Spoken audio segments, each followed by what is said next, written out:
can tell you now, even if you call me an Uncle Tom, I don't think a white advocate can have the gall to ask me that. Emva kokugxekwa kakhulu ngenkulumo ayisho ngabameli bebala elinsundu, uMokgahlengeng usexolisile. And I wish now to tender my sincerest apologies. It's contra my nature to do that.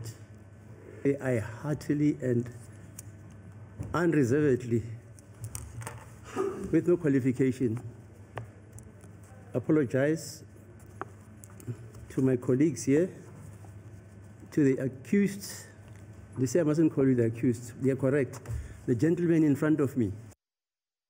uMokgahlengeng uxolisile nangezinsolo zokucwasa ngokobuhlanga.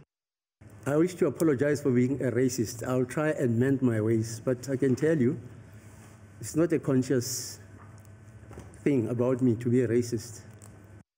Utshele abameli kanye nabasolwa ukuthi uma bengagculisekile ngomsebenzi wakhe wokuhola leli cala, bengasifaka isicelo sokuthi ahoxe, uzokwenza lokho.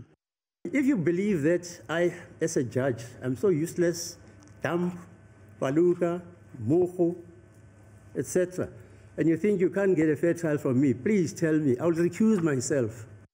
U-Advocate Charles Mnisi ubengekho enkantolo namhlanje nakuba sagcina sichithiwe isicelo sakhe.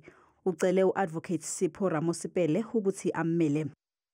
On Friday, Advocate Mnisi requested me to stand in on his behalf in respect of Mr. Ngube and Mr. Sibiya. Bengesikho ke okokuqala ukuthi uMokgahlengeng axolise ngenxa yenkulumo yakhe yokucwasa ngokobuhlanga. NgoNdasa ngonyaka owedlule washa amagama acishe afane futhi ngesikhathi uAdvocate Thulani Mngomezulu ehlulekile ukufika